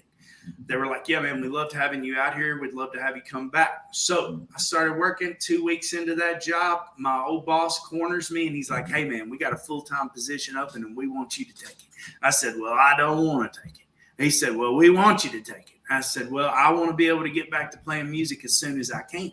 I was like, I just am afraid I might have to have a vocal surgery, and I'm kind of backing off this singing stuff for a little while to let things heal up. And he goes, well, what if I paid for your health insurance? And so I was like, okay, well, I don't think I have an option right now. I think that's what I'm going to have to do. So yeah, I decided to work that job for about a year and save as much money as I could. And then I was going to quit it and go. I figured a year would give me enough time to get the vocal issues figured out, and enough time for me to save some money up and get better, and not have to live. Like, it was kind of, in some ways, for a little while, it was nice to have a consistent, steady job, but also, again, it was horrible because I was spending sometimes 50 hours a week away from a guitar, and so like that was where my goals were and my aspirations were. And so anyways, I worked there for that year. They ended up needing me for a few months after that. I continued to work about a year, in between a year and a half. And then I took the whole time I worked there, I lived at my parents' house. And that was a great blessing, and I appreciate them for that. But that was also a massive sacrifice. It was no party, having to live at my parents at that age as a grown man. But I was doing that so that I could break up out of there and really have a nice, solid little financial pocket to be able to push things and not have to be just so broke all the time. And that's what happened, man. I rolled up out of that job. I went and recorded my first single with a buddy of mine, a producer, and I released that. I signed an agreement with a booking agent, paid her $1,500, and she was getting ready to book me and my band all over the country to go play that song and many others. And I was really, really excited about it. If you like to play music and you've never gotten to play behind a band and you get an opportunity to do it, you realize how much fun it is. And I was so excited to go do this. 3 days after I paid that money to the booking agent, COVID happened, and nobody went to play anywhere. Fortunately, she sent me my money back, and that was a very, very kind thing that she didn't necessarily have to do, but she did it. And ultimately, in those couple of years, from what was it, like 2019 to 2021, like everything was chaos, and so like I didn't want to have to go back to a full-time job, but I did go back to Nashville Armory again for a few months. But ultimately, at that point in my life, had worked really hard to get a nice solid group of bar and grill type places from Nashville all the way up to Michigan. I got a spot to play up in Michigan and was able to find a bunch of other places from Michigan all the way down to Nashville. And so as soon as anything started to open back up restaurant wise, I was on them, dude. I was on those places that I used to play, and I was saying, hey, I'm ready to show up with my speakers and guitar. I can come play whenever you guys are willing to have me back. Those places were able to get away with having some live music before any like actual concerts or anything like that was going on, right? So I was able to continue to work a lot of the time, but I did have to spend a lot of what I had saved coming out of that.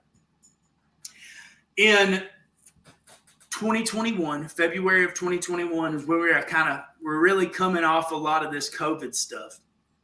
I had gone in to do some volunteering with Richard. I met Richard Casper, the co-founder of CreatiVets, back when I was early on in college, like there's we talk about it. Neither of us can quite remember why or like how we met. He blames it on his TBI, and then he blames it on my drinking too much back then. So we Kind can't of like a manufactured TBI.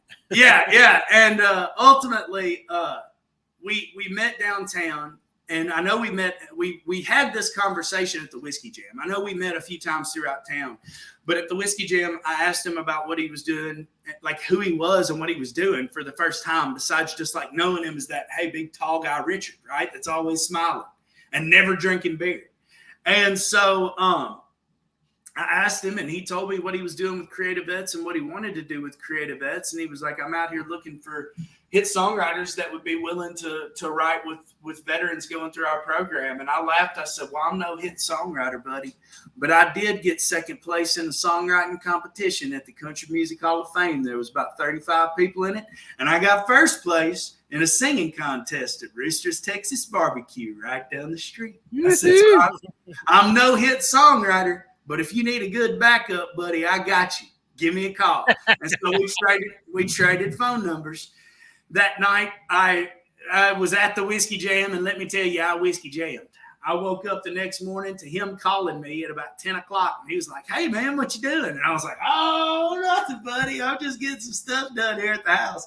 I'm not sitting here feeling like I'm about to throw up off the side of this bed. I didn't tell him that, but that's how I was feeling. And he said, well, it was good talking to you last night. We actually have a veteran here this morning who needs someone to have, we need another co-writer for the writing session. And would you be willing to come join it? I said, absolutely. Let me get my stuff together and I'll head that way. So I drove into town and we wrote with a guy named Zach Heath. Zach Heath had basically, at that time, Richard was running all of these programs solely by himself, which I still don't know how he did it. But he was running everything by himself. When we have a veteran come through one of the main programs and they're in a songwriting room with 2 or 3 songwriters that they've never met before, we always pair them with a mentor veteran who's been through the program, who has a song, who has a story, and can kind of open up to them about that before they have to go into the room, with cold, I guess what the phrase is here is cold feet or something, like go into the room so nervous that they've had an opportunity to talk about it. They have a battle buddy in that situation. Well, Richard was that guy for Zach Heath, and Zach told us, he was like, man, we're going to talk about something that I hadn't even really talked to my family or any of my friends about at all. And he cried through a lot of it. We cried through a lot of it. We had a hard 4 hours, but at the end of the 4 hours, we had a really awesome song that he was so proud of and that he loved and that paid homage to a friend that he lost. And Richard came up to me and said, hey, buddy, I know you're playing in one of those writers' rounds this evening. I need you to play that song in that writers' round so me and Zach can come watch you play. And I said, I love you, man. I had a blast writing this song, but there ain't no way I'm playing it tonight. I was like, I am not that good of a guitar player nor songwriter to be able to do all of this in one afternoon and then play it well that afternoon. At least at the time I wasn't. And he said, Jesse, Zach has got several kids. He's probably not going to get to make a trip back to Nashville anytime soon. And there's a good chance this could be the only time he ever gets to hear this song live. And I said, well, dadgummit, okay, I'll do it. So I got my phone and I brought it with me and I put it up on my mic stand. And to be honest with you, I didn't want to do it, but I did it anyways because Richard talked me into it. And I'm so glad I did, because I played that song and it didn't sound perfect by any means, but I played that song and I sang it in that room of maybe like 20 people. And that guy sang and cried and smiled every single second of that song. Worth every minute. Yeah. And ultimately, we were singing about something that no more than 8 hours before he couldn't talk about it. And we're singing about it in a room full of people in public. And he is like proud of it and crying and like just, you could just tell it felt like there was a weight that he had lifted off his shoulders. And I kind of felt like God was saying to me right then, buddy, it didn't take a whole lot for you to do that. And it meant the world to that guy. So I told Richard, I said, man, if there's ever any time you need me, just let me know. That was a really awesome experience, even for me. And so he was kind enough to have me come volunteer over the years. But like I said, it was probably the end of 2020, very early 2021, when he had me come in to do some volunteering. And from 2019 to 2021, I've always had lower back pain since high school, right? But from 2019 to 2021, that lower back pain started to creep up into my ribs, into my upper back, into my neck, into my trap, my shoulder. And it basically took over the whole right side of my body. And from 2019 to 2021, as you can imagine, that was COVID times. I was playing as hard as I could and as long as I could at gigs to make as much money as I could, any chance I could. So I played harder from 2019 to 2021 than I ever have in my entire life. And that is the time that my body got worse and worse and worse and worse and worse and worse and worse. Late 2020, 2021, truthfully, I was ready to pretty much leave town. I knew that pain was taking over the right side of my body, and I knew that I was no longer going to be able to make money playing gigs like I was. My mother and she was my girlfriend at the time, she's my wife now, they were driving me to my gigs. I was in so much pain, I couldn't drive easily. And so I was like, if you can drive me to this gig that's an hour and a half away, I can play for 3 or 4 hours and you can drive me back. And that was what they were doing. So I knew things were getting, that was not going to be able to happen anymore. I couldn't keep making like I said, she was my girlfriend at the time, but she was working full time. I couldn't keep having her take me to these things for me to work on her times off. It just couldn't keep happening. And ultimately her family lives in Knoxville, and yeah, I was pretty much ready to leave town and move to Knoxville and start a job and start making some money.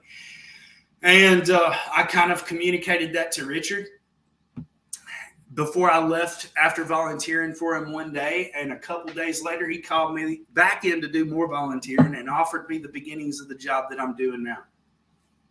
So do you think that your pain is all this back issues, health issues, is a direct result of your truck accident, or you don't know? No, great question. I think I've had a torn labrum since high school, which explains to me the lower back pain I've had since high school.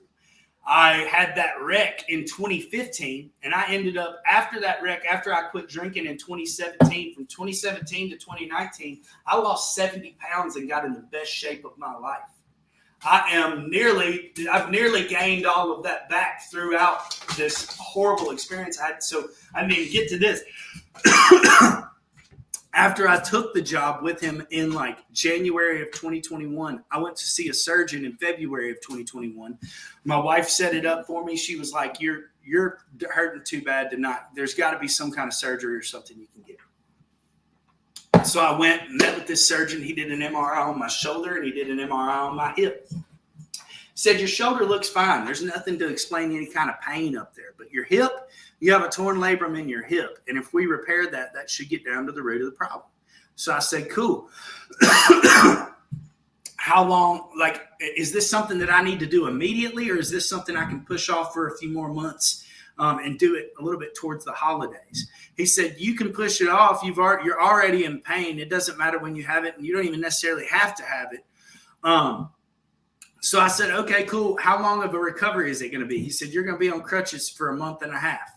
And I was like, okay, so that means probably not playing shows for about 2 months. So the holidays would be the best time to do this. So that's what I did. From February, I waited until September 6th. That's when we scheduled the surgery. And from February until September of 2021, I played my brains out. I played harder than I've ever played. And that whole time, everything just got worse. My doctor was so wrong. When he told me that it wouldn't matter, he was wrong. It mattered so much. It made everything worse in those few months. And as soon as I had my surgery, which I was just praying every day, God, just let me get to this surgery, because once I have this surgery, I'm going to feel normal again. I'm going to be able to play guitar again. I'm going to feel normal again. It made everything worse. They gave me one bottle of Percocet for the pain from my incisions after that surgery. as soon as that pain medicine was gone, it was so aware to me how awful and horrible things had gotten. I went back to that surgeon 4 times, told him that the pain was way worse than it was before the surgery. Every single time, not once was I given any more kind of medication to help with the pain. He told me after that 4th visit, you just need to go back to your primary care doctor so that he can find a way to get down to the root of the problem, which is what he said the surgery was going to be. So I went back to my primary care doctor, who truthfully, that's what he said. Yeah, truthfully, I believe that my primary care doctor thought that I just wanted pills from him from the first time I came in complaining to him about pain. I looked so normal throughout this whole process, but I was anything but that. And I genuinely think that he thought I just wanted pills to take them, not because I was actually suffering on the level that I was suffering. So when I started going back to see him in a panic after this surgery, it felt even more like that. From September 2021, like I said, except for that 1 bottle of Percocet, from September 2021 until May of 2022, I was given no medication and I was left to suffer. It was horrible. And like, I genuinely cannot believe the doctors that were working with me left me in that condition without, it was just, I can't believe it. I genuinely can't believe it. But in that amount of time, after the surgery, I played 2 gigs, right? I never imagined having to stop playing gigs for good, right? I just imagined having to quit playing them for a month and a half. And then once I was better, being able to play them again. But once I went into playing those 2 gigs, man, I was miserable. I played that last gig I played for 7 hours. First of all, because Morgan Wallen and Peyton Manning showed up and the place was packed and they were tipping like crazy and I needed the money. And so I played for stinking 7 hours. Also because I knew I wasn't booking any more gigs after that show. And I didn't know when it was going to be another time that I was going to get to play like that again, because I knew how bad I was hurting. But I was there and I could make it through it, so I did my thing. But after that, I stopped playing gigs, and the only time I touched my guitar was when I was doing sessions like I did with you. Well, in that time, I was going. That's where I was. I had to stop playing my gigs, which was horribly frustrating. And the only time that I was playing was during those sessions. And during those sessions, I would play and be like, man, this feels like it's making things worse every time I touch this guitar. So in May of 2022, when my doctors finally put me on a muscle relaxer that gave me some sort of relief, at that point in May of 22, until then, for those 8 months, I got 1 to 2 hours of sleep at a time and was up for 3 to 4 hours in between those spouts every single time doing physical therapy and yoga to get myself to go back. And what were we gonna say? I was gonna say that is just so tragic, but sounds like you're in better shape today. So real quick though, we're kind of running out of time, so I wanted to ask you a couple quick questions. What's the criteria for you warned us? What's the criteria for a vet getting involved with CreatiVets? Is there Great. This is an easy question. Criteria is all you got to do is get on creativevets.org and apply. You obviously have to be a veteran to be able to go through a program at CreatiVets. If you're a combat veteran, there's certain programs other programs that you can get into. But even if you're not a combat veteran, you can still get into certain programs like the one they have me running. Okay. And then you have a golf tournament on the 29th of April. Can you tell us a little bit about that? Yeah, dude. So we have that golf tournament every year, and obviously we just do our best to get out there and throw the best golf tournament we can and raise as much money to bring as many veterans as we can in to do these programs. We always have quite a few celebrities show up, and it's always a big, exciting time in that sense. But yeah, we're pumped about it. And as you can imagine, when the golf tournament rolls around, the whole team kind of is scattered, running around, pulling all the loose ends together and everything. So it's kind of a busy time for us, but we love it. Yeah, I would love to participate, by the way. Oh, shoot. I have no idea how that works, but I can see if I can find out some information for you today. All right, great. And then CG has one question. What you got? Yeah. So what do you think is the most memorable experience you've had doing this project that keeps you just wanting to keep doing it more and more? Well, my experience, of course. I mean, Talking to him. Ultimately, that's a really great question. I would say that all of them are special to me in a way, but ultimately, if you write enough songs, you will know that some songs just like line up with you more than other songs do. Yeah. Ultimately, Like the right? yeah, chicken skin. Yeah, chicken skin. there's one song that I didn't really get to tell about, but there's a song called Unbroken that I wrote with a guy named Dan A. Barron. He was coming through the main program. We were backstage at the Grand Ole Opry. And when we started writing this song, he told us that he had experienced pain so bad that he didn't want to live. And we ended up writing a song to his kids to kind of explain to him how he was dealing with life. Ultimately, that song was called Unbroken. And the chorus is, I'm broken, but I'm in the fight. Yeah, I'm broken, but I'll be all right. I'm broken, but here's the truth. I feel unbroken when I'm with you. And when I wrote that song with him, I was in pain at that time, but nowhere near the kind of pain to where I wouldn't want to live. After I had that surgery for about a year and a half, I started getting Botox back in August of this last year. And until then, I was miserable all the time. That song was a song that I leaned on heavily in the hardest years of my life. I remember sitting in the back room of CreatiVets. It was your new whiskey. Yeah, dude. Yeah, because I don't know if I mentioned that earlier, but I did quit drinking back in 2017, and music is definitely the whiskey of choice for me these days. But that song, particularly that message, is something that helped carry me through that time. And I never expected that song to be something that would carry me through a time like that, but it did, absolutely. Yeah.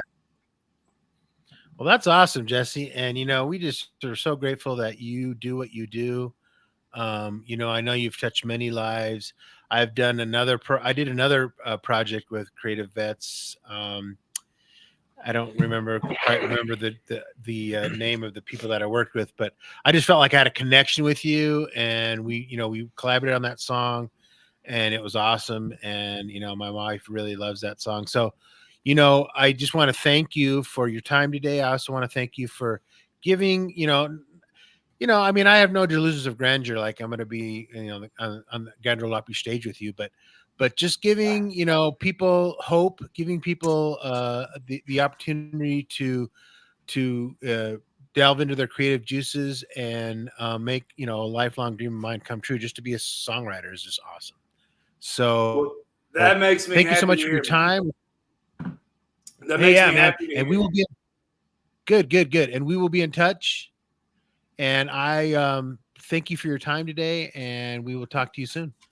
And like we said earlier, if you guys know any veterans who are interested in this, I mean, our main goal is to get rid of veteran suicide. I know you can't get rid of that, right? But that's our goal, to put a dent in that as much as we can. So if you know anybody who's suffering and has tried things and they don't know what else to try, give us a try. That's what we want. Check it out, creativevets.org. All right. So our last segment, Jesse, is our time to shine. And so this is your opportunity to talk about anything we didn't cover. We're going to preface that with, keep it short. Yes. It's time to shine, baby. It's time to shine. Okay, I can definitely keep it short, but ultimately that's kind of how I ended up here at CreatiVets, and they have been so good to me and have helped me. Ultimately, this job that I've had, the opportunity, as far as healing has gone, the best thing that's been for me to do is play a guitar left-handed. Had I not had this job, had I not had the responsibility to give guitar lessons, I was so heartbroken by guitars. I wanted to take all 10 of these guitars I've got in this house and take them outside and smash them and then pour gasoline on them and watch them all burn. I was that upset. And I would have never picked up the guitar like I've had to with this job. And I'm so thankful that God had me here working this job when he did, because like I told Richard the other day, this program means just as much to me as any veteran who's been through it. I have gotten just as much benefit in the hardest times of my life as any veteran who's been through it. And so I'm very, very grateful to be here. I'm not a veteran myself. I'm just a bald-headed civilian that loves writing songs and playing guitar. And I do have a really awesome job where I get to work with a lot of people, and I get to meet a lot of people, a lot of really awesome people. And I do my best to be the best friend I can be to them when we're together. And it's great because all of those people keep me continually inspired. And yeah, I just feel like I'm a really, really lucky dude. I feel like the Lord's been good to me. I've had some hard things I've had to go through, but God has been really good. And a massive part of that has been me being here at CreatiVets, getting to do what I'm doing. And so thank you guys for having me on to be able to talk about it, to tell more veterans about it.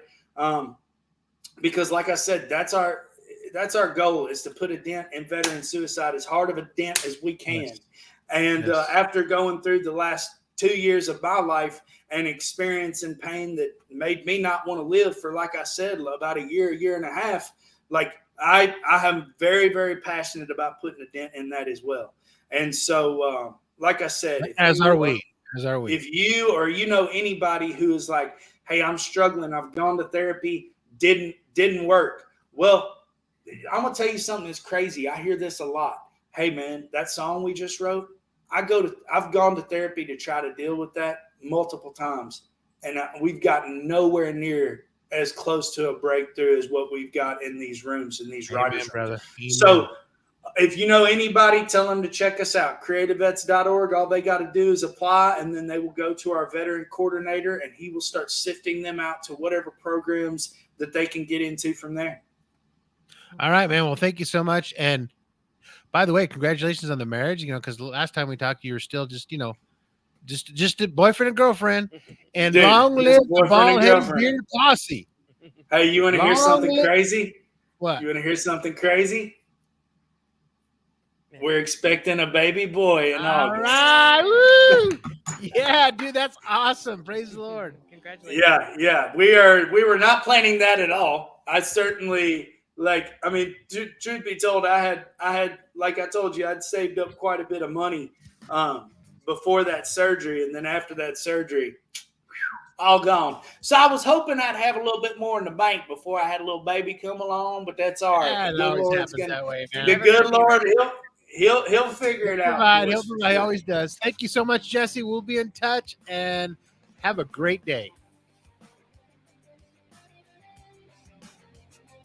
Thank you, folks, for joining us for this segment. It was really exciting, near and dear to my heart. Jesse's a really good friend, even though we've never really personally met. I just feel like I have a connection with him. So thanks for joining us, and thanks for sharing this experience with us. What else you got, H? And now it's tribute to the troops. Sir, I don't know how to tell this story. Well, you got to, Joe. You tell the American people what these men did here. You tell them how my troopers died.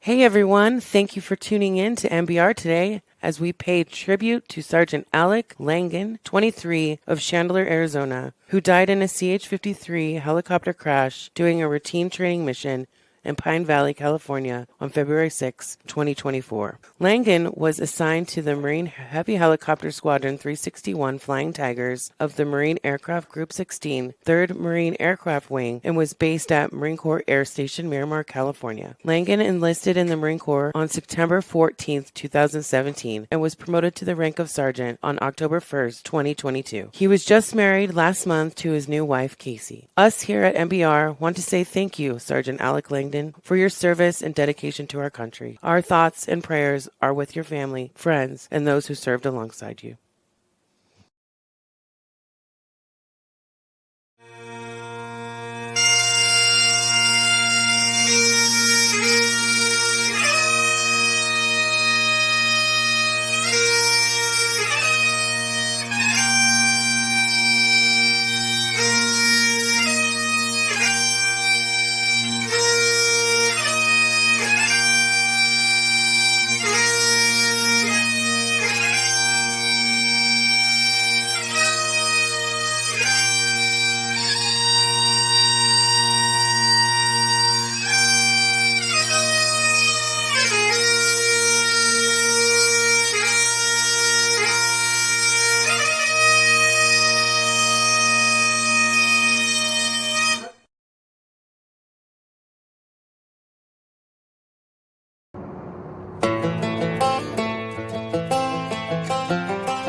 saints and it's the glory. 100 stripes, 100 stories. It's the Pledge of Allegiance on the 4th of July. It's them handwritten letters from home. It's them sleepless nights alone. It's his newborn baby he left with his wife. Mr. Red, White, and Blue, lay down, here's a line. Mr. Red, White, and Blue, for these stars and stripes. Hey.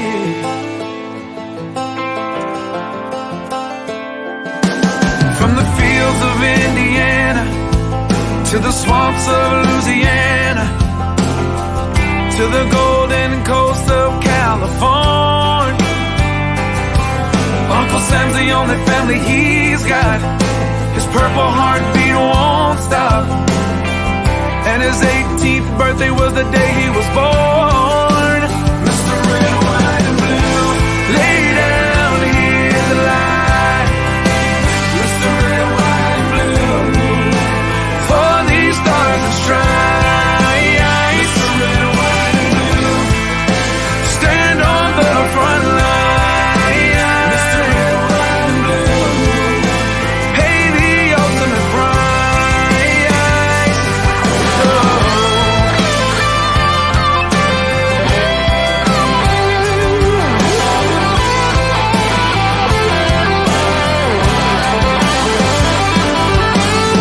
He was the man of the house when he was born. His family is proud but torn. But if you knew him, you would understand. He was raised on how to be brave, just to see the flag still wave. And then he came home with only one hand. 'Cause Mr. Red, White, and Blue, lay down, hear the line. Mr. Red, White, and Blue, for these stars and stripes. Mr. Red, White, and Blue, stand on these front lines. Mr. Red, White, and Blue, he'll pay the ultimate price. Mr. Red, White, and Blue, lay down his line. Mr. Red, White, and Blue, for these stars and stripes. March in line, march in line. Hey. Hey.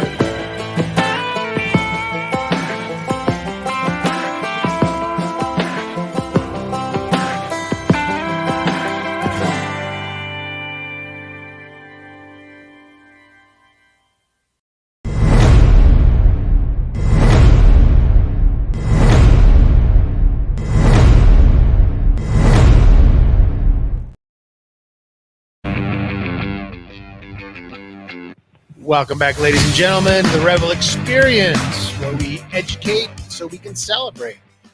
We got CG in the house. 5, 4, 3, 2, 1. We have ignition. Strap in. It's the 2-minute warning. 2-minute warning. What we learned today. Are you not entertained? Are you not entertained? Sponsored by OperationGoodBoy.com. Use code at checkout. Military Discount Radio.